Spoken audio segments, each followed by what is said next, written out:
The fundamental problem of human existence is not money or politics or the environment. It is something far older, far deeper, and far more terrifying. The fundamental problem is that life is tragic. We are born into a world that we did not choose, equipped with bodies that are fragile and destined to decay, and we are cursed with the unique burden of consciousness. We know we are going to die. We know our loved ones are going to die. We are painfully aware of our own vulnerability, our own nakedness before the storm. This awareness of our limitations is the primary source of human suffering.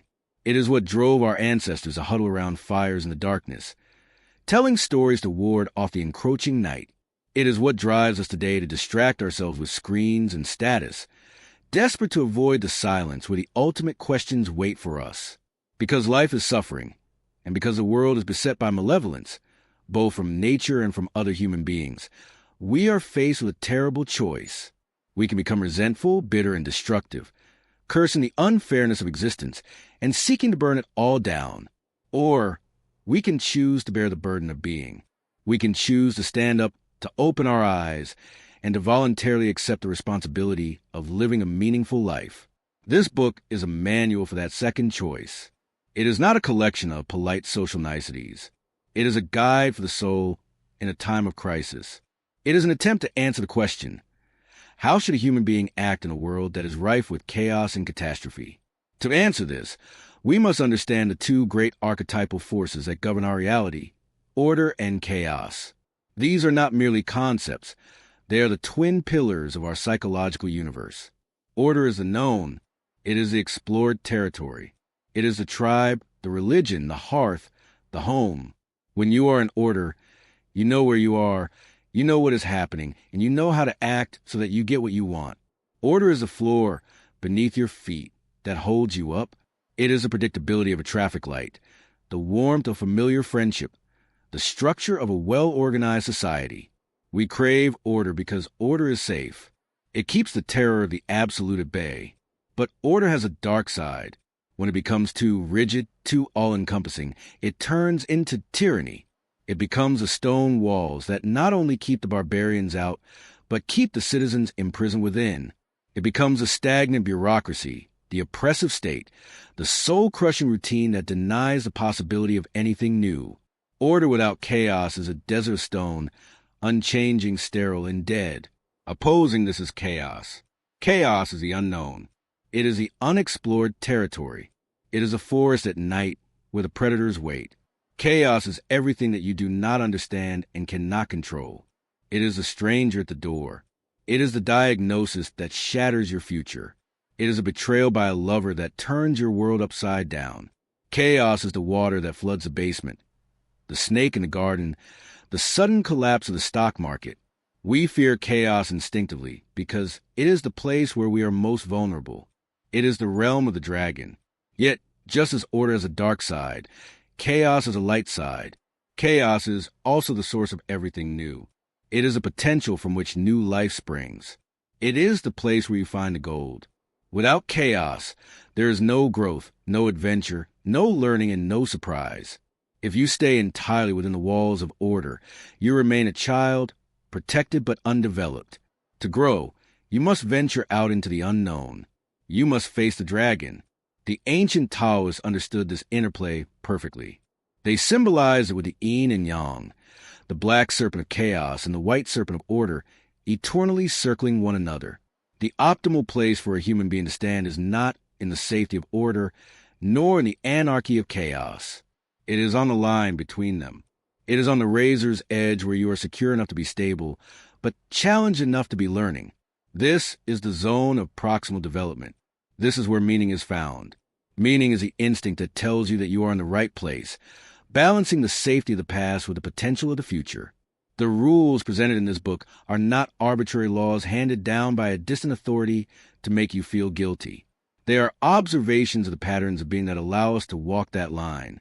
They are the distilled wisdom of thousands of years of human history, biological evolution, and religious contemplation. They are the answer to the question, how we navigate the ocean of chaos without drowning, and how do we inhabit the city of order without becoming slaves? We live in a time where the old structures are crumbling. The religious narratives that once oriented us have lost their grip on the modern mind. We have killed God, as Nietzsche declared, and in his place, we have erected the idols of ideology, nihilism, and moral relativism. We are told that all values are subjective, that there is no up or down, that truth is just a power game. This is a lie. It is a lie that leads to despair. There is a structure to reality. There is a way things work, and if you ignore that structure, you will pay a heavy price. You are not a blank slate. You are an ancient biological organism, carrying within you the history of life on this planet. Your brain is adapted to hierarchies, to territories, to social negotiation. You have a nature. To deny that nature is to invite mental illness and societal collapse. The rules of life are not social constructs. They are biological imperatives. We must understand who we are, from the serotonin in our synapses to the myths in our dreams, if we hope to survive the tragedy of existence. We start this journey not with philosophy, but with biology. We start at the very bottom of the food chain, hundreds of millions of years ago, in the cold, dark waters of the primordial ocean. We start with a creature that seems to have nothing in common with us, yet holds a secret to our social standing and our psychological well-being. We start with the lobster, because before we can learn to walk with God, we must learn why we stand up straight. Rule 1. Stand up straight with your shoulders back. To understand the political and social landscape of the modern human, we must look far back into the deep history of life on Earth. We must travel back some 350 million years. This is an unfathomable expanse of time. The dinosaurs have not yet evolved. The trees have not yet evolved. The continents are not where they are today. But in the cold, dark mud of the ocean floor, there were lobsters. And these lobsters were doing something that you, sitting in your office or your living room, are still doing today. They were navigating a dominance hierarchy. The lobster is a useful model because its nervous system is comparatively simple. We can map its neurons. We can see exactly what chemicals are firing and when. And what we find is terrifying in its implications for our own enlightened society. Lobsters need shelter. They need a safe place under a rock to hide from predators and to molt their shells. But there are many lobsters and few good rocks. This scarcity creates conflict. When two lobsters encounter each other and both want the same territory, they do not sit down and negotiate a treaty. They dance. They engage in a complex ritual of aggression to determine who is dominant and who is subordinate. They wave their claws. They release chemical signals. If neither backs down, they fight. And here is where the biology becomes profound. When a lobster wins a fight, its brain changes. It floods with serotonin. The high levels of serotonin cause the lobster to stretch out. It stands tall. It opens its claws wide. It swaggers. It is signaling to the world, I am a victor. I am dangerous. I am top dog.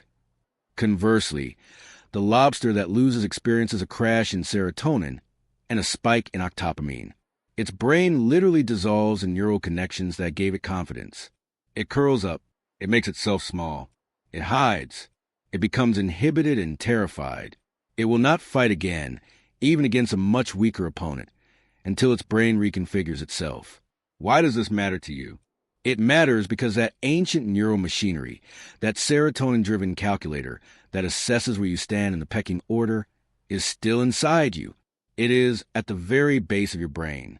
It is older than your capacity for language, older than your capacity for culture, older than your species itself. We like to think that social hierarchies are a creation of capitalism or the patriarchy or Western civilization.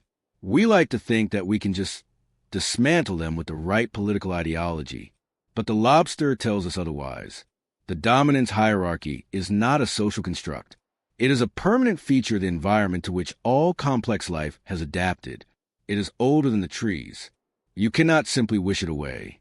Your brain is constantly, obsessionally monitoring your status. It watches how people treat you. Do they listen when you speak? Do they make eye contact? Do they step aside when you walk down the hall? Or do they interrupt you? Do they ignore you? Do they look through you? Your internal calculator tallies these interactions and regulates your neurochemistry accordingly.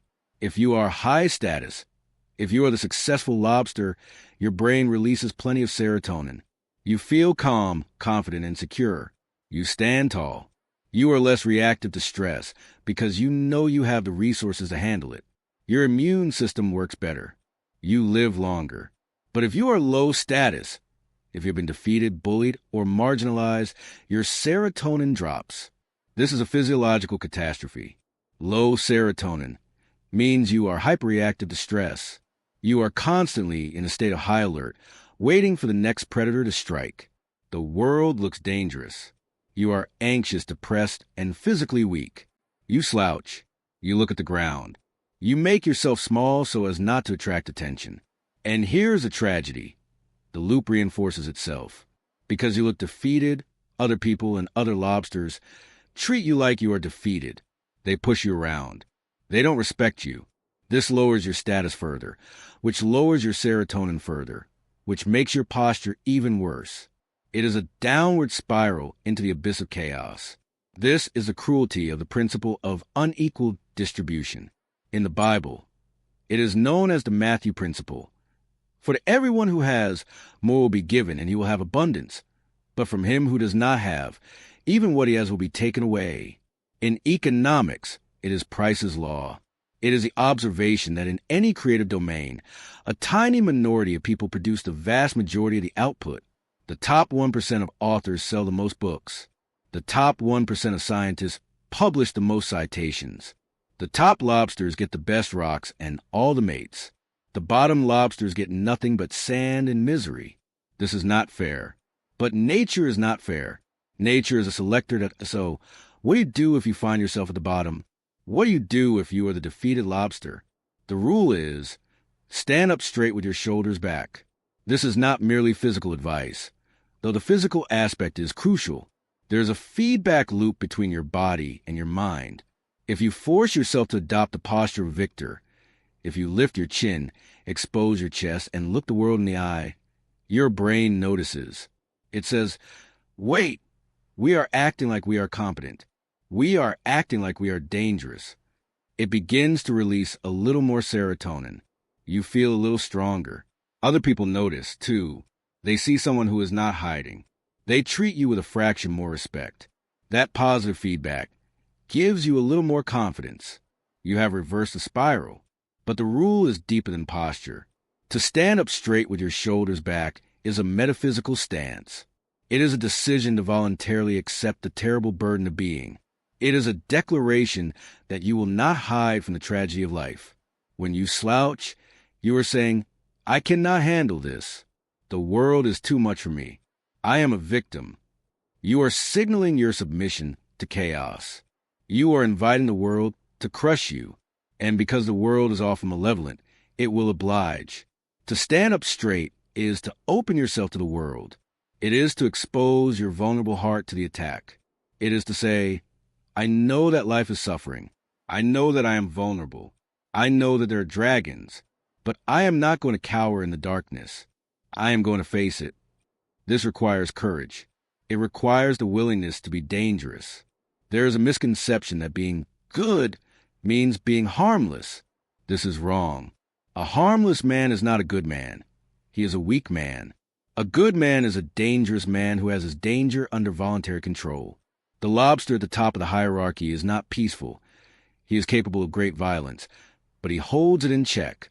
To navigate the hierarchy, you must be respected. And you cannot be respected if you are not capable of biting back. When you decide to stand up, you are taking on a heavy load. You are taking responsibility for your life. You are saying, I will carry my share of suffering. This sounds burdensome, but it is actually the only path to redemption. We are beasts of burden.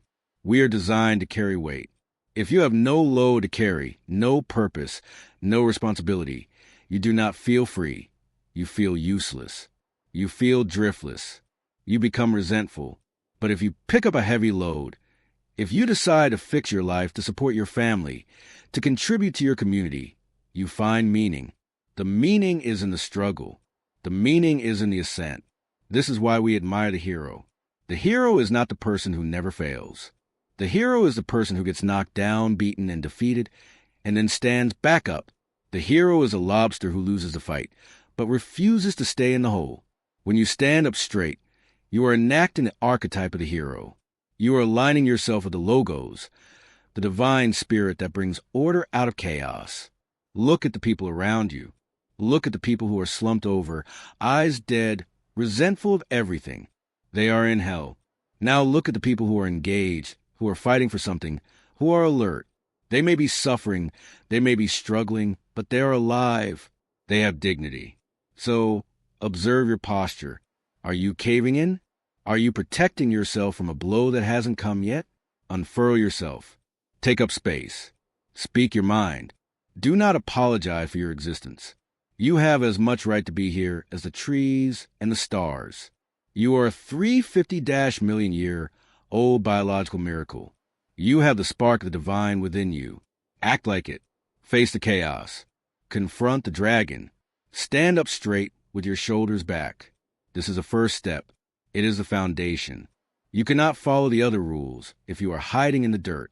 You must first ascend the hierarchy of your own self-respect. Once you are standing, once your eyes are open, you are ready to look at yourself not as a victim, but as a project. There is a strange and dark statistic that haunts the medical profession.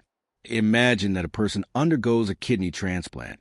This is a miracle of modern science. It is a life-saving procedure that costs hundreds of thousands of dollars and requires the skill of brilliant surgeons. After the surgery, the patient is given anti-rejection medication. If they do not take this medication, they will lose a kidney, and they will likely die. It is a matter of absolute life and death. And yet, a staggering number of transplant patients, some studies suggest nearly 20%, fail to take their medication properly. They let their bodies reject the organ. They drift toward death. Now, compare this to a different scenario. Imagine your dog gets sick. You take the dog to the vet. The vet prescribes medication. What do? You fill the prescription immediately. You set an alarm on your phone. You wrap the pill in cheese or peanut butter to make sure the dog eats it. You never miss a dose. If the dog spits it out, you try again. You are meticulous, disciplined, and caring. This reveals a terrifying paradox at the heart of human nature. We take better care of our pets than we take of ourselves. We take better care of our cars, our houses, and our friends than we take of our own bodies and souls. Why? Why do we sabotage our own survival? Why are we our own worst enemies? To answer this, we must ascend into the murky waters of self-consciousness and self-loathing. The reason you take care of your dog is simple. Your dog is innocent. Your dog has no malice. It acts according to its nature. It cannot lie to you. It cannot betray you. It cannot plot your downfall. It is a creature of pure being. Therefore, you feel compassion for it. You believe it deserves to live and to be free of pain. But you are not innocent. You know exactly who you are. You know your darkest secrets. You know every time you lied to your spouse. You know every time you cheated on a test. You know every time you were cruel to someone just because you could be. You know the lazy, resentful, bitter thoughts that crawl through your mind at 3 a.m. You are painfully aware of your own flaws, your own sins, and your own capacity for malevolence. Because you have access to the backstage pass of your own consciousness, you see the ugliness that you hide from the rest of the world. And because you see it, you judge yourself. You decide, deep down in the sub-basement of your psyche, that you are not worth saving. You feel that you do not deserve the medicine. This psychological reality is mirrored in the oldest stories of mankind. In the book of Genesis, Adam and Eve live in paradise. They're like animals, unconscious, innocent, and naked, but they are not ashamed. Then the serpent appears. They eat the fruit from the tree of the knowledge of good and evil. Their eyes are opened. The first thing they realize is that they are naked. They cover themselves. They hide from God. This story is not just about ancient history. It is about the birth of human consciousness. To be naked is to be vulnerable. It is to realize that you are soft, easily damaged, and destined to die. But to know good and evil is something worse. It is a realization that you have the capacity to inflict pain. Humans are the only creatures who can torture. A cat might play with a mouse, but it doesn't understand a mouse's suffering. A human being understands suffering and can use that understanding to maximize pain. We can hold a grudge. We can dismantle someone's reputation. We can be monsters. This awareness of our own monstrosity creates a deep sense of shame. We look at ourselves and we see a creature that is weak, vulnerable, and capable of terrible evil. We think, why should I help this person? This person is a disaster. So we don't. We punish ourselves. We sabotage our success. We treat ourselves with a level of contempt that we would never inflict on a stranger.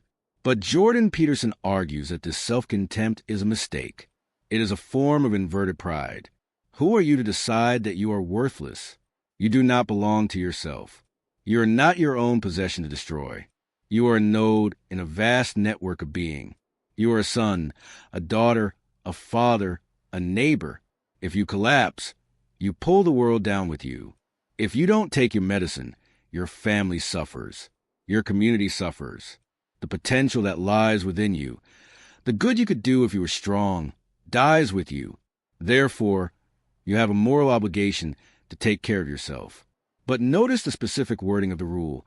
Treat yourself like someone you are responsible for helping. This distinction is critical. It does not say treat yourself like a king. It does not say be nice to yourself. Being nice often means allow yourself to eat the cake, skip the gym, and binge watch television because you deserve a break. That is not helping. That is enabling. That is what a bad parent does to a spoiled child. If you were responsible for helping a child, you wouldn't let them eat candy for dinner. You wouldn't let them stay up until 4 a.m. playing video games. You would force them to brush their teeth. You would make them do their homework. You would make them face their fears so they can grow up to be strong. You would do what is best for them, not what is expedient.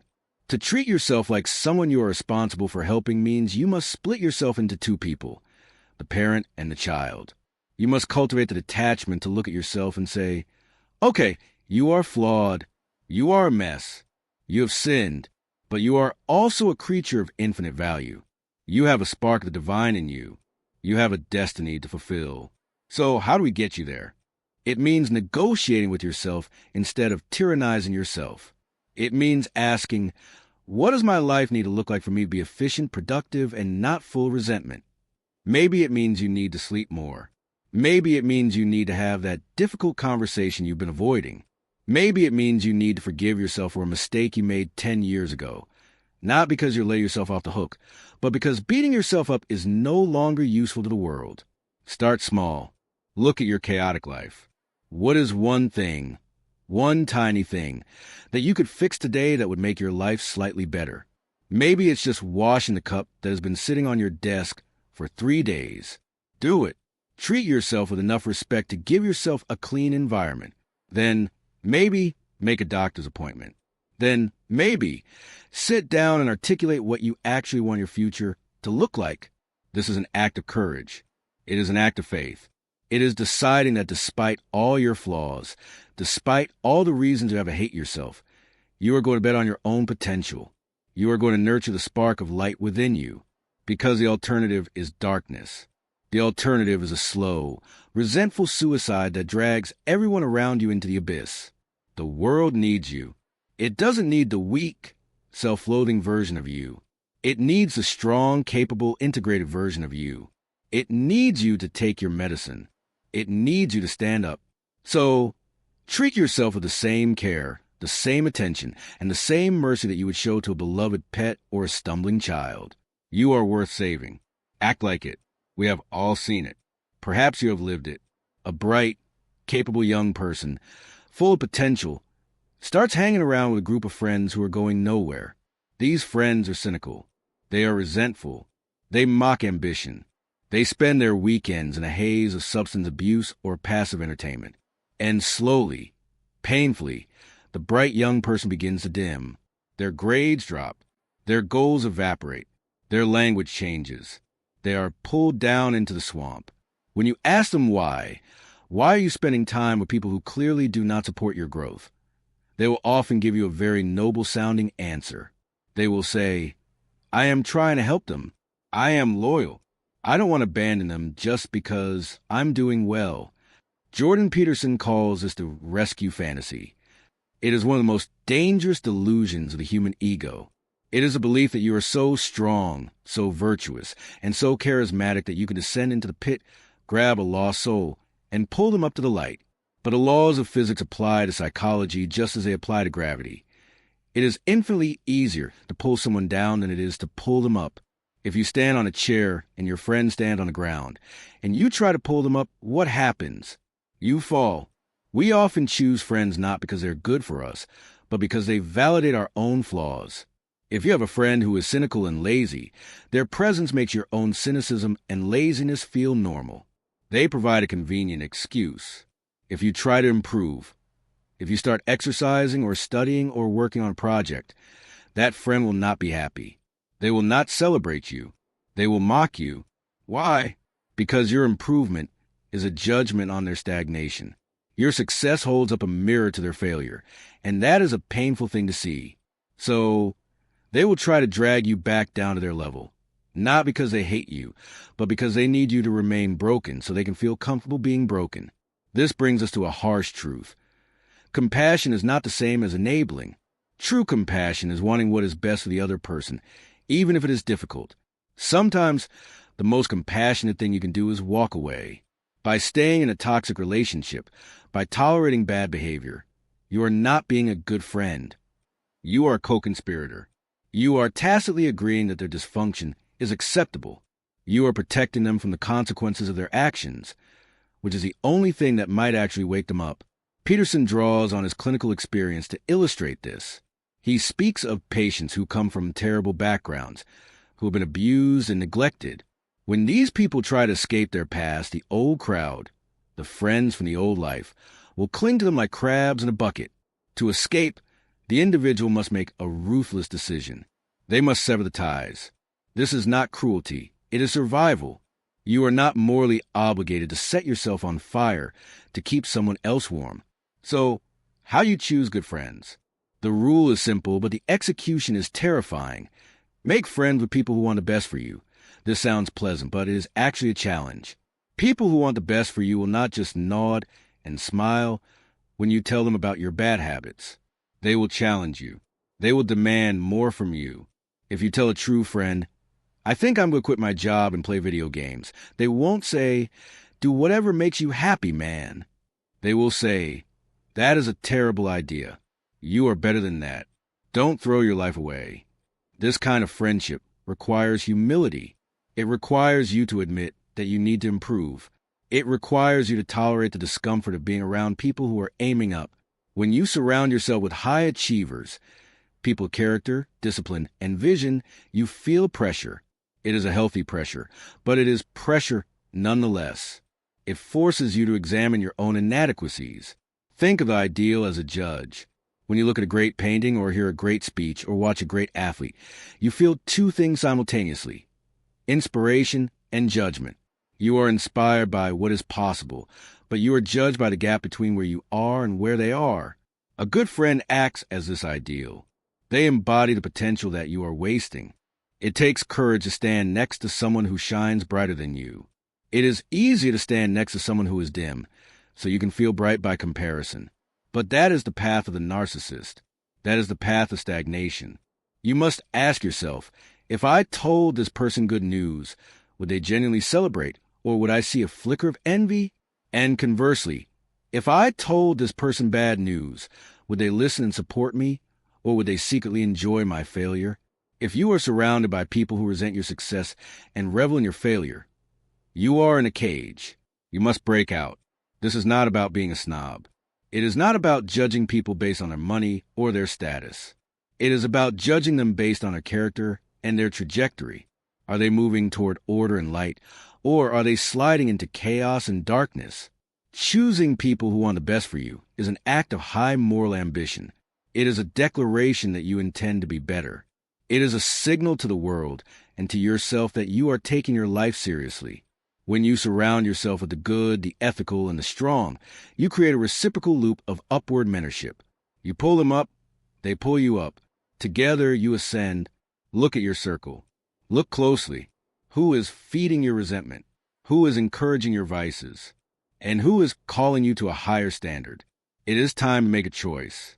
It is time to curate your world. Because you become the average of the people you spend the most time with. Choose wisely. We live in a world that has been transparently engineered to produce despair. 200 years ago, if you were a blacksmith in a small village, you only had to be a better blacksmith than the guy in the next town over. If you were a good singer, you were the best singer in your church. Your hierarchy of comparison was local, manageable, and human scale. You could reasonably aspire to be at the top of your domain. But today, the walls of the village have been blown apart by the digital revolution.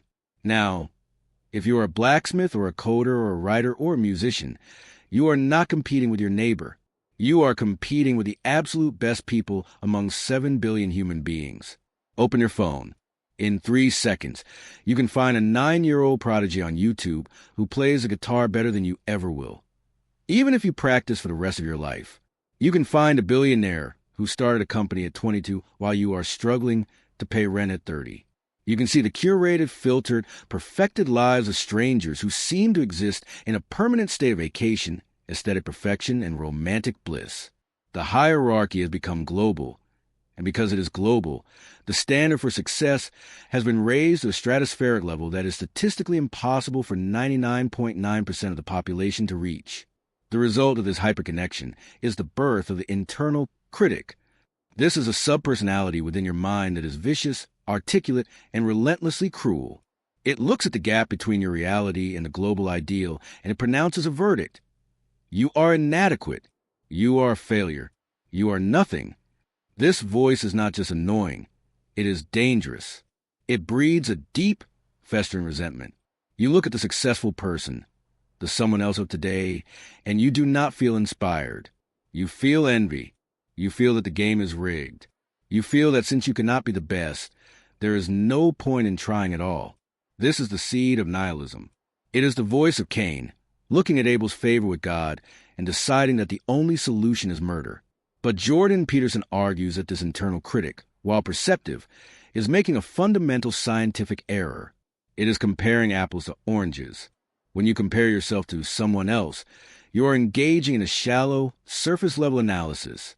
You are looking at a single variable, their money, their fame, their beauty, and assuming that this variable represents the totality of their life. This is a hallucination. You are seeing the highlight reel of their existence, while you are intimately acquainted with the behind-the-scenes footage of your own horror show. You do not know the full story of the person you envy. You see the shiny car. You do not see the crumbling marriage. You see the promotion. You do not see the alcoholism. You see the smile on Instagram. You do not see the crushing depression that keeps them awake at 4 a.m. Life is a tragedy for everyone, without exception. If you actually knew the full burden that the successful person was carrying, the sick parent, the troubled child, the hidden illness, the existential dread, you might not be so quick to trade places with them. You are envying a phantom. You are comparing your complex, messy, difficult reality to a two-dimensional image. Furthermore, you are a unique biological experiment. Your genetic code, your upbringing, your specific traumatic history, your neurological wiring, your economic context. This specific combination of variables has never existed before in the history of the universe and will never exist again. To compare your trajectory to someone else's is logically invalid. It is like comparing the speed of a boat to the speed of a horse. They are moving through different mediums, facing different resistance, and heading toward different destinations. The only person you are scientifically qualified to compare yourself to is you. This brings us to the pivot of the rule, the shift from a spatial comparison, me versus you, to a temporal comparison, me today versus me yesterday.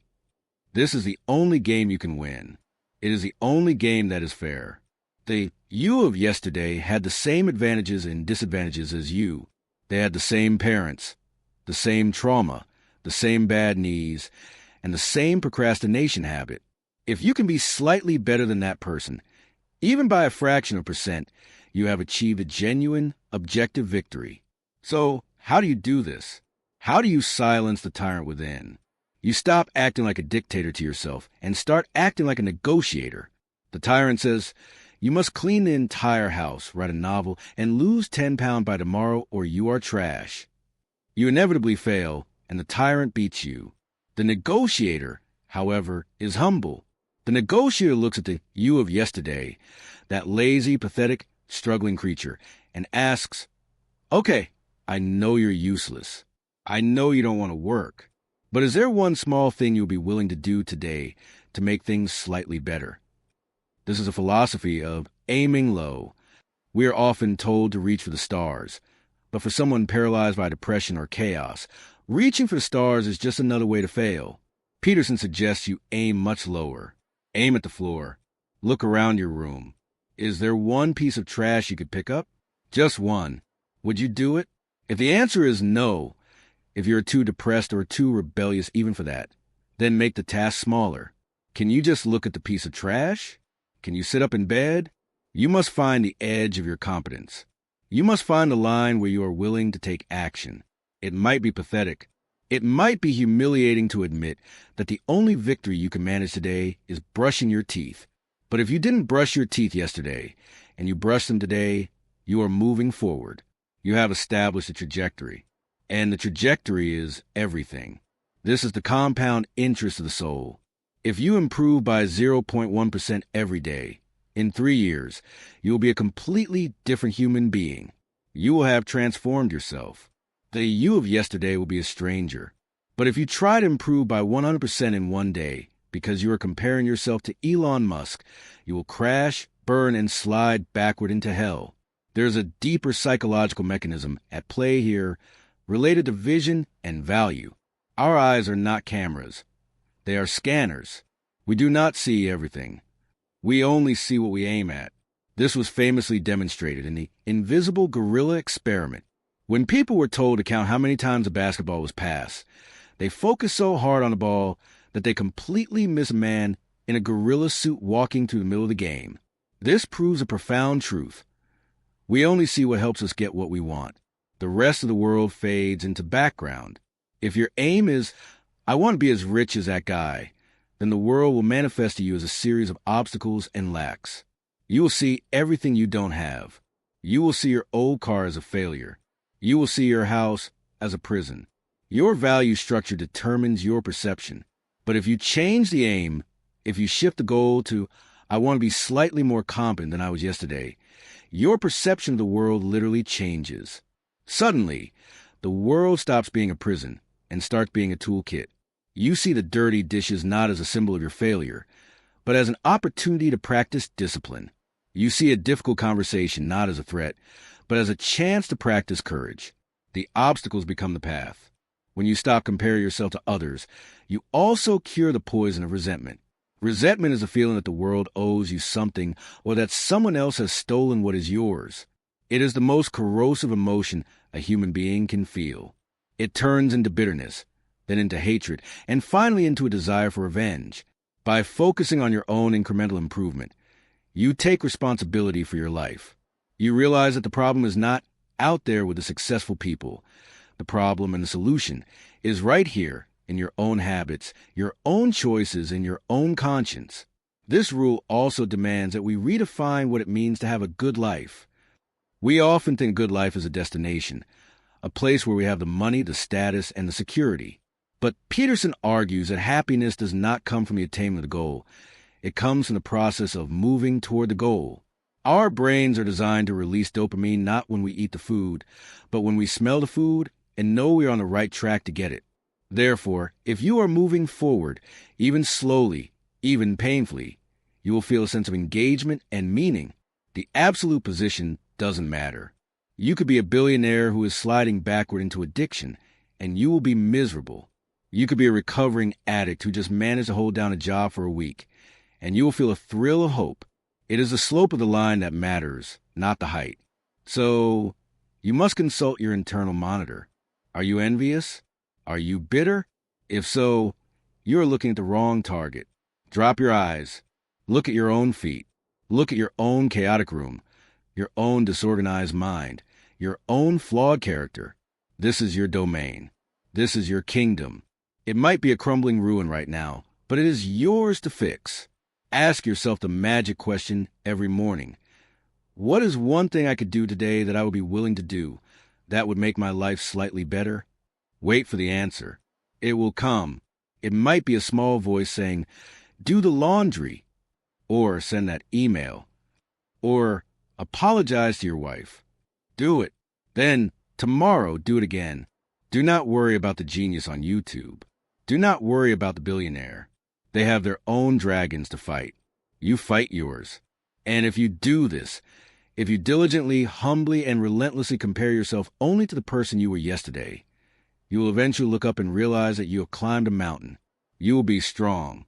You will be capable. And you will be a force for order in a chaotic world. This is the path of the individual. It is the rejection of the collective envy in favor of personal responsibility. It is the only way to stay sane in a world of impossible standards. Be better than you were. That is enough. This rule strikes a nerve. It violates a deeply held, sentimental fantasy of the modern world. The idea that children are perfectly innocent little angels, corrupted only by the harsh imposition of adult rules. We like to believe that if we just leave children alone, if we let them express themselves, they will naturally bloom into kind, creative, and cooperative human beings. Jordan Peterson argues that this is not only a lie, it is a dangerous abdication of responsibility that can ruin a child's life before it has even properly begun. The taboo at the heart of this rule is the admission that you can dislike your own children. Parents are terrified to admit this. They think, I love my child, therefore I must like everything they do. But love and liking are not the same thing. Love is a deep biological bond. It is a commitment to the child's survival and well-being. Liking is a social reaction to their behavior. If your 4-year-old is screaming in a supermarket, kicking you in the shins, and spitting on the floor, you do not like them in that moment. You might love them, but you want to get away from them. You feel resentment. You feel anger. And if you, the person who loves them more than anyone else in the world, feels this way, imagine how the rest of the world feels. This brings us to the central thesis of Rule 5. The parent is a proxy for the social world. Your primary job as a parent is not to be your child's friend. Your job is not to ensure they're happy in every single moment. Your job is to socialize them. Your job is to mold this chaotic, impulsive little creature into a human being that other people will want to have around. When tragedy strikes, or when we look at the corruption and inequality of society, the most natural human reaction is anger. We look at the structure of the world, and we find it wanting. We see the stupidity of our leaders, the unfairness of the economy, and the arbitrary cruelty of nature, and we begin to judge. We shake our fists at the sky. We decide that the system is rigged, that God is a tyrant or absent, and that the entire enterprise of being is flawed. This anger, if left unchecked, curdles into resentment. Resentment is a spiritual poison. It is the belief that you are a victim of a cosmic injustice. And the terrifying thing about resentment is that it can justify almost any atrocity. If you believe that the world is fundamentally evil and that you have been wronged by existence itself, then revenge becomes a moral duty. You start to think, if the world is as rotten, maybe it deserves to burn. Peterson takes us back to the archetypal story of this feeling, the story of Cain and Abel. Two brothers make sacrifices to God. Abel offers his best, the firstlings of his flock. His sacrifice is accepted. He is successful. Cain, however, offers a second-rate sacrifice. He holds back. His sacrifice is rejected. Now Cain has a choice. He could ask himself, what did I do wrong? How can I improve my sacrifice next time? He could humble himself and learn from his brother. But Cain does not do this. He becomes bitter. He confronts God. He essentially says, I am working hard here, and you favor him? This game is rigged. God replies with a devastating truth. If thou doest well, shalt thou not be accepted? And if thou doest not well, sin lieth at the door. God puts the responsibility squarely back on Cain. He tells him, you are the architect of your own misery. Cain cannot accept this. The weight of his own failure, combined with the success of his brother, is too much to bear. So he kills Abel. He destroys his ideal. This is the template for all resentment. When we fail, we hate those who succeed. We hate the ideal because it judges us. And if we let that hate grow, we move from being merely bitter to being murderous. Peterson connects this ancient myth to a modern horror, the Columbine High School massacre. He analyzes the journals of the killers. These were not unintelligent boys. They were articulate, observant, and consumed by metaphysical hatred. They didn't just hate the bullies. They hated the human race. They hated the fact of existence. One of them wrote about how he wanted to kill everyone to force the hand of God. They decided that being was so corrupt that the only proper response was to inflict maximum suffering and death. They appointed themselves as the judges of reality, found it guilty, and carried out the execution. This is the end point of criticizing the world before you have set yourself in order. It leads to the desire for destruction. It leads to the ideologies of the 20th century, communism, fascism, that promised to fix the flawed structure of society but ended up creating hell on earth. The revolutionaries always begin with the premise that the evil is out there in the bourgeoisie, in the Jews, in the rich, in the system. They believe that if they just destroy the source of the evil, paradise will emerge. But they forget the line from Solzhenitsyn. The line separating good and evil passes not through states, nor between classes, nor between political parties either, but right through every human heart. Alexander Solzhenitsyn is the hero of this rule. He was a man who had every right to be resentful.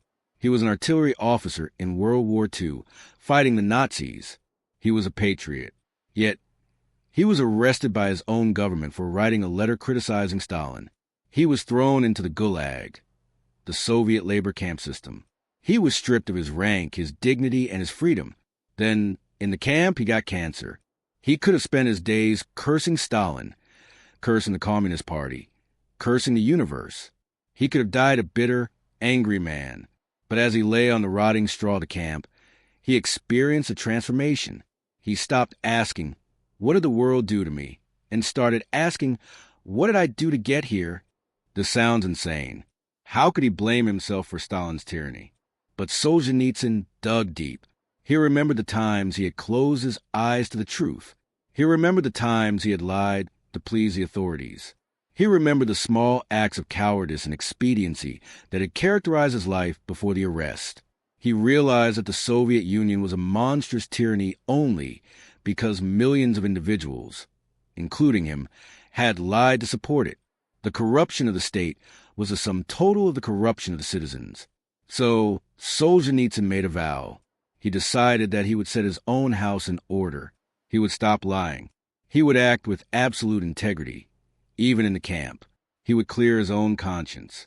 The result of this decision was the Gulag Archipelago, a book that tore the mask off the Soviet system and played a significant role in bringing down the entire empire. One man, deciding to fix himself, shook the world. This is the challenge of Rule 6. Before you go out and protest the government, before you complain about the economy, before you post angry rants about the system, look in the mirror. Have you done everything you can to set your own life straight? Start small. Are there relationships in your life that are messy? Fix them. Do you owe money? Pay it. Do you have bad habits that are destroying your health? Stop them. Are you lying to anyone? Tell the truth. Are you doing your job to the best of your ability? If not, start. Imagine if you stopped doing everything that you know is wrong. Not the things you are unsure about, but the things you know with absolute certainty are a waste of time, cruel, or deceitful. What would happen? Your brain would clear up. Your anxiety would drop. You would become stronger. You would stop feeling like a victim because you would no longer be victimizing yourself. When you take responsibility for your own chaos, you stop needing to blame the world. You realize that while the world is indeed tragic, you are not helpless. You have agency. And this agency is the only thing that makes the tragedy bearable. If everyone did this, if everyone cleaned up their own psychological room, the world would transform. We wouldn't need a revolution. We would have a society of strong, integrated, honest individuals. The corruption would starve because there would be no lies to feed it. So, the next time you feel that surge of resentment, the next time you want to blame your parents or your boss or the government, stop. Ask yourself, is my house in order? If the answer is no, then you have work to do. And that work is right in front of you. Pick up the burden of your own life. It is the only way to save the world. If you look at the history of human evolution, there's a singular moment that changed everything. It was not the discovery of fire, and it was not the invention of the wheel. It was a discovery of the future. At some point in the deep past, our ancestors realized something profound. They realized that if they didn't eat all their food today, they wouldn't starve tomorrow. They realized that if they spent the summer gathering and storing, rather than resting and playing, they could survive the winter. This seems obvious to us now, but at the time, it was a revolution. It was the birth of the concept of work. It was the birth of the concept of sacrifice.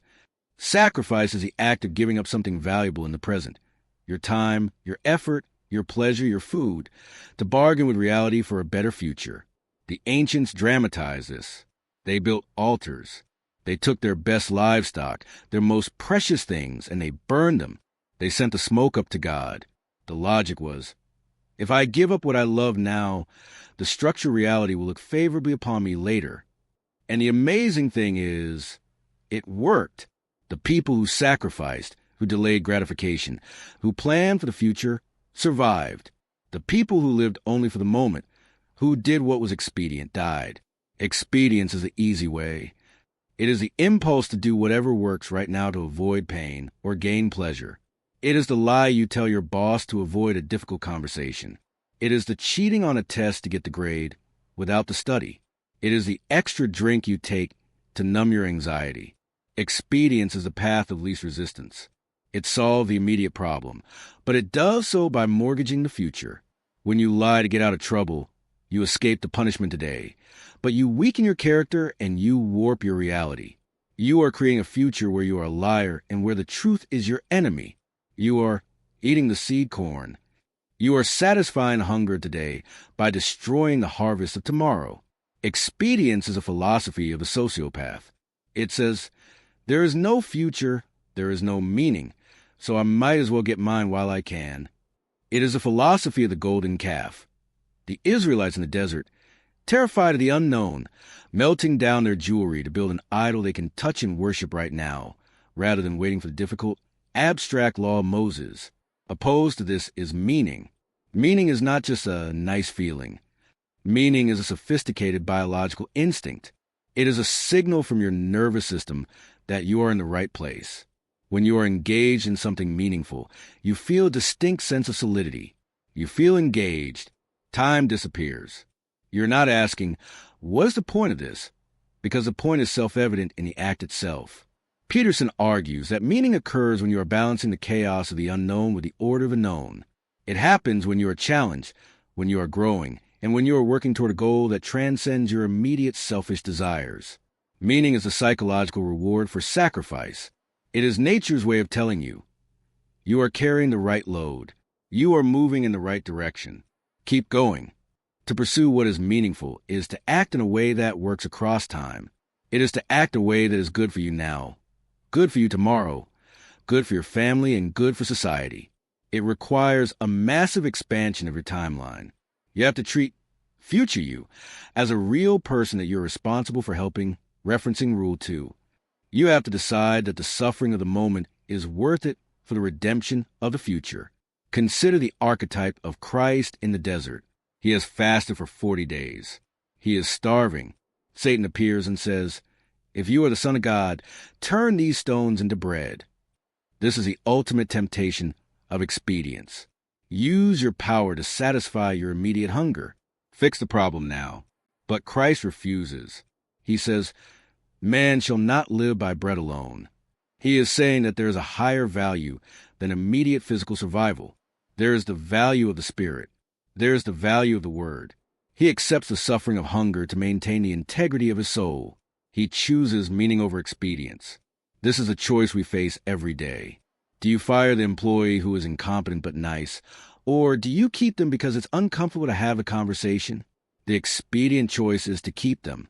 The meaningful choice is to be honest, even though it hurts, because honesty sustains the health of the company and ultimately respects the employee more than a lie. Do you pursue the career that pays well but crushes your soul, or do you pursue the difficult path that engages your talents? The expedient choice buys you a nice car. The meaningful choice gives you a life. But be warned, pursuing meaning is not happiness. Happiness is a fleeting emotion. It comes and goes like the weather. If you aim for happiness, you will be miserable the moment the sun goes behind a cloud. Meaning is different. Meaning can sustain you through tragedy. When you're at a funeral, you are not happy, but you can experience profound sense of meaning if you are there to support your family, to honor the dead, and to shoulder the burden of grief. Meaning is stronger than happiness. It is the rock you can build your house upon. The pursuit of meaning is also the only cure for the existential angst we discuss in Rule 6. If the world is full of suffering, how do you justify getting out of bed? You can't justify it with pleasure. The suffering outweighs the pleasure. You can only justify it with purpose. If you are working on something that matters, if you are reducing the unnecessary suffering in the world, even by a tiny amount, then the struggle becomes bearable. You can endure the tragedy of life if you know that your struggle is leading to something good. So look at your life. Where are you cutting corners? Where are you choosing the easy lie over the difficult truth? Where are you chasing the bread of immediate gratification? Stop. Pivot. Look for the burden that justifies your existence. Look for the path that makes you proud, not the path that makes you safe. Pursue what is meaningful, not what is expedient. Because, in the end, you don't get away with anything. The bill always comes due. The expedient path leads to a future where you are weak, alone, and ashamed. The meaningful path leads to a future where, even if you are battered by the storms of life, you can stand up straight, knowing that you did not betray your own soul. That is the only victory that matters. We often think a lie is a specific, isolated event. You broke the vase and you say, "I didn't break the vase." You're late for work and you say, "Traffic was bad," when actually you overslept. These are the lies of commission. They are bad, certainly. They erode trust. But Jordan Peterson is less concerned with the lie as an event and more concerned with the lie as a mechanism of being. He is interested in what the psychoanalyst Alfred Adler called the life lie. The life lie is not a single falsehood. It is a structural decision to inhabit a false reality. It often begins in the smallest, most innocuous way. It begins with a nice lie. You are in a conversation with your boss or a group of friends. Someone says something you disagree with, perhaps something political or moral or just factually wrong. You feel a prick of opposition in your chest. You know it's wrong, but you want to fit in. You want to be agreeable. So you nod. You smile. You say, "Yes, exactly." In that moment, you have committed a metaphysical crime. You have acted against your own conscience. You have severed the connection between what you believe and how you act. You might think, it's just a nod. It doesn't matter. But Peterson argues that it matters more than anything. When you act out a lie, you are warping your own neurological structure. You are training your brain to ignore the signal of error. You are blinding yourself.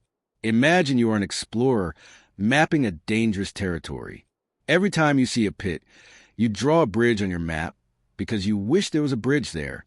You think you are making the map look better. But the territory doesn't care about your map. The territory is real. When you eventually walk that path, you will fall into the pit and die. This is what the lie does. It creates a disconnect between your internal map and the external world. You think you are safe because your map says bridge, but reality is preparing to crush you. This is why this rule is phrased so carefully. Tell the truth, or at least don't lie. Peterson acknowledges that telling the truth, with a capital T, is impossibly hard. We are ignorant. We are biased. We don't always know what the absolute truth is. But we almost always know when we are lying. We know the feeling of the life lie. It is the feeling of weakness. It is the feeling of shame. It is a sensation of disintegration in the pit of your stomach when you agree to do something you hate or when you flatter someone you despise. The instruction "don't lie" is a form of apophatic wisdom, defining something by what it is not. If you don't know what the truth is, simply stop doing the things that you know are false. Stop saying the words that make you feel weak. Stop acting out the roles that you know are fake. If you stop lying, what remains will be the truth, or at least the closest approximation you can manage. The consequences of the life lie are not just internal. They are catastrophic for society. Peterson links the personal lie to the totalitarian state. How did the Soviet Union or Nazi Germany exist? They didn't exist solely because of a few evil leaders. They existed because millions of ordinary people decided to live within the lie.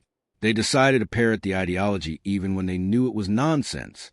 They decided to look away from the atrocities. They traded their individual conscience for the safety of the herd. When a society abandons the truth, it loses its ability to adapt. Truth is the mechanism by which we solve problems. If you are an engineer building a bridge, you cannot lie about gravity. You cannot lie about the strength of the steel. If you do, the bridge falls. Society is a bridge. If we lie about our history, our economics, or our nature, the structure will eventually collapse under the weight of reality. The big lie of the totalitarian state is just the aggregate of millions of small lies told by individuals who are afraid to speak up. But let us bring it back to the individual. Consider the story of the person who hates their job. They go to work every day and pretend to be happy. They pretend to respect a boss they think is incompetent. They write reports that they know are meaningless. They're living a lie for 8 hours a day. Over time, this person becomes cynical, exhausted, and nihilistic. They blame the economy or the corporation. But the root of their suffering is their own inauthenticity. They are violating their own spirit every single day. If this person stopped lying, what would happen? It would be chaos. They might get fired. They might have to confront the fact that they chose the wrong career. They might have to face the terrifying uncertainty of the unknown. But, and this is the key, they would be real. They would be on solid ground. A disaster that happens in the truth is better than a comfort that exists in a lie. Why? Because you can deal with a disaster. You can navigate it because your eyes are open. You cannot navigate the lie because the lie is a fog. Think of Pinocchio. When he lies, his nose grows. It becomes visible to everyone. He becomes a caricature. This is what happens to the liar. We can see it. We can hear it in their voice, that thin, defensive, artificial tone. We don't trust them. And worse, they don't trust themselves. If you lie to yourself constantly, you eventually lose the ability to trust your own judgment. You become like a captain who has smashed his own compass. When the storm comes, and the storm always comes, you are lost. The alternative is the adventure of the truth. Peterson described the truth as an adventure because you do not know where it will lead. If you decide, I'm going to say exactly what I think, you are letting go of the outcome. You are not manipulating the world to get what you want. You are stating your reality and seeing what happens. You might lose friends. You might cause conflict. But the things you lose were likely deadwood anyway. The friends who leave you because you told the truth were not real friends. The job you lose because you refuse a lie was not a job worth keeping. The truth burns off the deadwood. It acts like a forest fire that clears the underbrush so that new growth can emerge. It is painful, yes, but it is the pain of surgery, not the pain of disease. The pain of the lie is the pain of cancer. It grows in the dark. It metastasizes, and eventually, it kills a host. So, monitor your speech. Listen to yourself. Are you saying things just to look good? Are you repeating slogans you don't understand? Are you agreeing just to avoid a fight? Stop. You don't have to be rude. You don't have to be cruel. You just have to be silent until you can find words that are true. This rule is the ultimate act of faith. It is a belief that the truth is the highest good, and that whatever happens when you tell the truth is the best possible outcome, even if it looks like a disaster in the short term. It is a belief that reality is your friend, even when it is harsh. It is a decision to live in the open air rather than in the suffocating comfort of the delusion. If you want a life of meaning, you must have a life of truth. You cannot have one without the other. The lie corrupts the soul. The truth sets it free. So watch your words. Treat them as sacred. They are the tools you use to build your world. Do not build your house with rotten wood. Tell the truth, or at least don't lie. We have forgotten how to talk to one another. Look at the state of public discourse today. Look at social media. Look at the political debates. What you see is not conversation. It is parallel monologue. It is two people standing on soapboxes, shouting their pre-rehearsed talking points into the void, waiting only for the other person to take a breath, so they can fire their next volley. This is not communication. This is dominance. This is two lobsters clicking their claws, try to establish who is right and who is wrong, who is the victor and who is the vanquished. But Jordan Peterson argues that this adversarial approach to speech is a tragic waste of time. It is a waste because it assumes that the purpose of conversation is to win. If your goal is to win, to validate what you already know, to prove your superiority, then you are trapped in a prison of your own making. You are trapped in order. You are effectively saying, I am perfect. My knowledge is complete. I have nothing left to learn. This is the stance of the tyrant. And while it might make you feel powerful in the moment, it ensures that you will remain stagnant. You cannot grow if you are always right. True listening is something entirely different. True listening is a form of dangerous exploration. It is a voluntary decision to drop your defenses and allow the other person's reality to enter your own. It is the act of stepping into chaos. When you genuinely listen to someone, you are running a risk. You are risking the possibility that they might say something that shatters your worldview. They might tell you a truth that forces you to change your mind, admit you were wrong, or abandon a cherished belief. This is painful. It is a kind of death, but it is the necessary precursor to resurrection. You must let the old, insufficient parts of yourself die, so that new, more sophisticated parts can be born. Peterson draws heavily on his decades of experience as a clinical psychologist to illustrate this. Therapy is often called the talking cure, but it is more accurately described as a listening cure. When a patient comes to therapy, they are usually in a state of chaos. Their thoughts are a jumbled mess of anxiety, resentment, and confusion. They don't know what they want. They don't know who they are. The therapist's job is not to give them advice, at least not at first. The therapist's job is to listen with such intensity, such silence, and such lack of judgment that the patient can begin to hear themselves. There is a profound psychological mechanism at work here. We think, but often we are just running loops of emotion. To actually think, we often need to speak. Speech externalizes a chaos. It turns a vague dread into concrete words. When a patient speaks to a listening ear, they are taking the chaos of their mind and organizing it into a story. They are imposing order on their own internal world. By listening, the therapist acts as a proxy for the rational world, validating the patient's effort to make sense of their tragedy. If you have ever had a conversation where you talked for an hour and the other person barely said a word, and you walked away feeling clearer, lighter, and smarter, that is the power of this rule. That person allowed you to organize your soul. But how do we practice this in the real world, where we are not paid therapists? We must adopt the technique of the great humanist psychologist Carl Rogers. Rogers proposed a rule for conversation that is simple to state, but incredibly difficult to execute. Each person can speak up for himself only after he has first restated the ideas and feelings of the previous speaker accurately and to that speaker's satisfaction. This is the steel man technique. Before you are allowed to counter an argument, you must first summarize it so well that your opponent says, "Yes, that is exactly what I mean." This does two things. First, it ensures that you are not attacking a straw man, a simplified, weak version of their argument that is easy to knock down. It forces you to contend with the strongest possible version of their position. Second, and more importantly, it changes the emotional temperature of the room. When you summarize someone's view accurately, you signal to them, "I see you. I understand you. I am not trying to destroy you." This disarms them. Their cortisol levels drop. They stop being defensive lobsters and start being collaborators in the search for truth. The humility required for Rule 9 is immense. You have to walk into every interaction, whether it is with a professor, a plumber, a child, or a political enemy, with the assumption that they have had a unique journey through life that has taught them something you do not know. The plumber understands the flow of water and systems in a way the professor does not. The child understands the nature of play in a way the adult has forgotten. The political enemy understands a flaw in your own side's logic that you are blind to. To be precise is to strip away the life lie. It is to admit that the car is broken. It is to admit that the relationship is failing. It is to admit that you are unhappy. This is terrifying, because once you name the problem, you are obligated to solve it. But it is the only way to restore order. You must specify the nature of the tragedy so that you can navigate through it.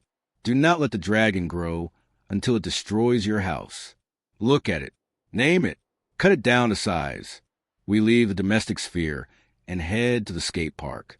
Picture a group of teenage boys. They are doing dangerous things. They are grinding down handrails, jumping off stairs, falling on concrete, scraping their knees, bleeding, and getting back up to try again. A concerned parent or a concerned society might look at this and say, "This is unsafe. We should stop them. We should pad the playground. We should ban the handrails." This impulse comes from a place of compassion, but it is a misplaced compassion. It misunderstands the fundamental drive of the human spirit. Jordan Peterson argues that we are not designed to be safe. We are designed to master danger. When those boys are skateboarding, they are not trying to get hurt. They are trying to become competent. They are voluntarily exposing themselves to risk in order to expand their control over their bodies and their environment. If you intervene, if you make the playground so safe that no one can get hurt, you do not make the children safer. You make them weaker. You deny them the opportunity to develop the courage and the skill necessary to face the real dangers of the world. A child who has never skinned his knee, who has never fallen from a height, has no understanding of his own limitations and no confidence in his own resilience. When he eventually faces a real crisis in adulthood, he will crumble because he has never inoculated himself against fear. This rule is a specific warning against the archetype of devouring mother. In mythology, the great mother has two faces. There's a nurturing mother, the Virgin Mary, who gives life and comfort. But there is also the terrified, overprotective mother, Hansel and Gretel's witch, or the goddess Kali, who refuses to let her children leave the nest. She devours them. She keeps them as infants forever because she is too afraid to let them face the world. We see this today in the crisis of masculinity. We are telling young men that their aggression, their drive for dominance, and their desire for risk are toxic. We are medicating them to sit still in schools that are designed for girls. We are punishing them for playing rough. We are creating a generation of harmless men. But as we established in Rule 1, a harmless man is not a good man. A harmless man is a helpless man. And a helpless man, when pushed, becomes a resentful and dangerous man. Society needs men and women who are tough. We need people who have faced the asphalt and got back up. We need people who can handle the skateboard at high speed. Because life is not a padded room. Life is a cliff. If you do not let your children practice on the small cliffs of the playground, they will fall off the big cliff of life. So, when you see children doing something risky, climbing a tree, wrestling in the dirt, riding a skateboard without elbow pads, suppress your instinct to intervene. Watch them. Are they paying attention? Are they learning? If so, let them be.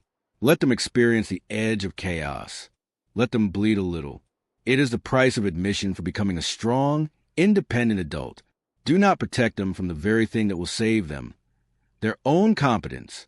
We come now to the end of the rules, and fittingly, we end where we began, with the problem of suffering. Throughout this book, we have talked about how to arm yourself against the tragedy of life. We have talked about standing up straight, telling the truth, and pursuing meaning. These are the active virtues. They are the sword and shield you use to go out and fight the dragon. But there is a limit to fighting. There are times in life when the dragon wins. There are times when the chaos is not a potential for growth, but sheer, unmitigated catastrophe. Jordan Peterson writes this chapter from the deepest valley of his own life. He writes about the illness of his daughter, Michaela. From a very young age, she was afflicted with a rare, severe, and agonizing form of arthritis. Her joints were disintegrating. She was in constant, excruciating pain. She required multiple joint replacements before she was even a teenager. Watching your child suffer is the archetypal nightmare of the human experience. It is the kind of tragedy that makes you question the very foundations of the universe.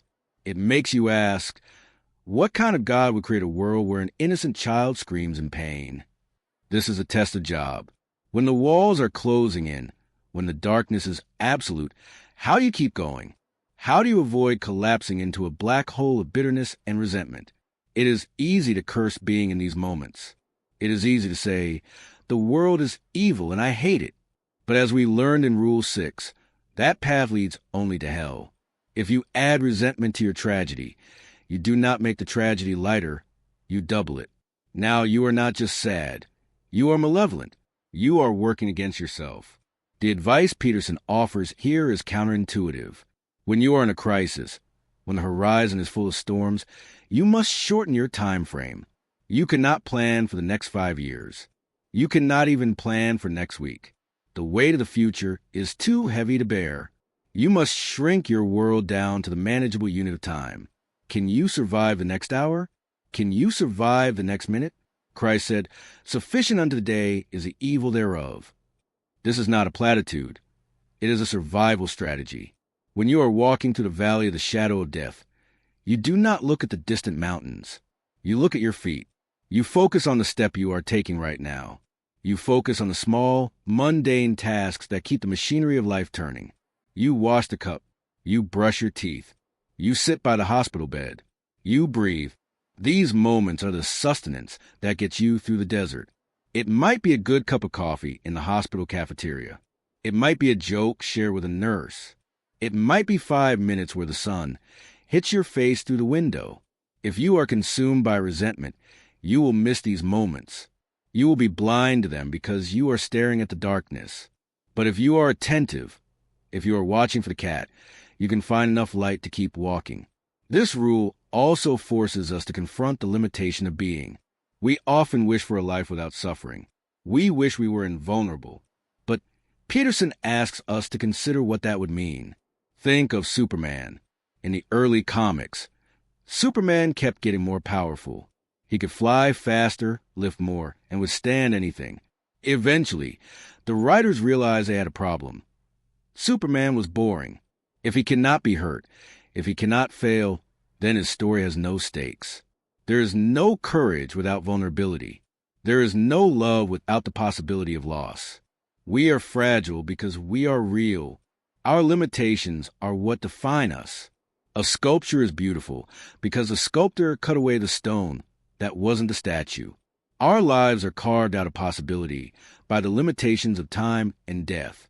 The fact that you will die, the fact that you can be hurt, is what gives your choices weight.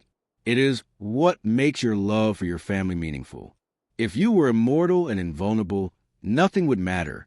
So, when you encounter the limitations of life, the sickness, the aging, the unfairness, do not despise them. Recognize them as the price of existence. And in the midst of that heaviness, look for the cat. Look for the small things that are good.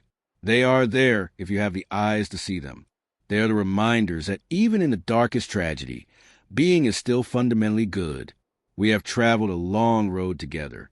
We have descended into the primordial depths of the ocean to learn from a lobster. We have walked through the Garden of Eden to understand the shame of our own nakedness. We have stood at the foot of the cross and at the gates of the gulag. We have dissected the darkest impulses of the human heart and the highest aspirations of the human soul. And now we return to you, the individual, you, standing at the center of your own life, suspended between the order of what you know and the chaos of what you must discover. What is the sum of these 12 rules? It is not a rigid ideology. It is not a promise of happiness. It is a call to responsibility. The central claim of this book is that you matter. You are not a random accident of cosmic dust. You are a conscious agent, capable of manipulating the fabric of reality.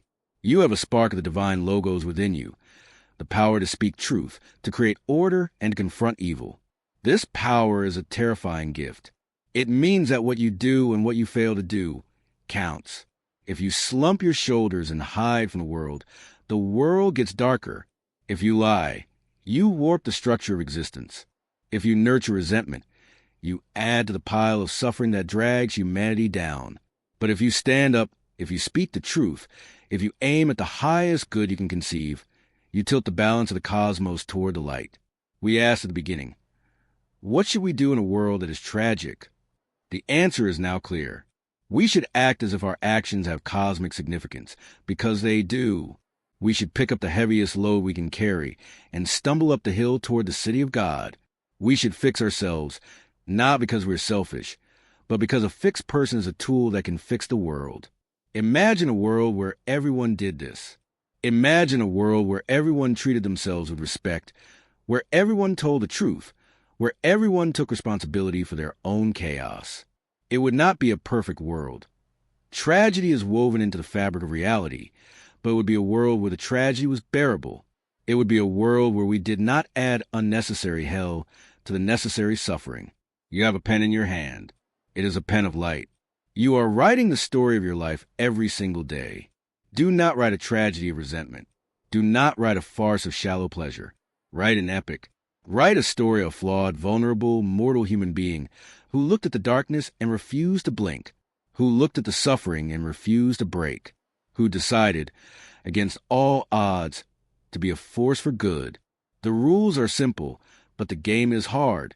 Stand up straight. Treat yourself like someone you are responsible for helping. Make good friends. Compare yourself to who you were yesterday. Parent your children well. Set your house in order. Pursue meaning. Tell the truth. Listen. Be precise. Let the children skate. And when the darkness comes, as it always does, find a cat, pet it, and be grateful for the light.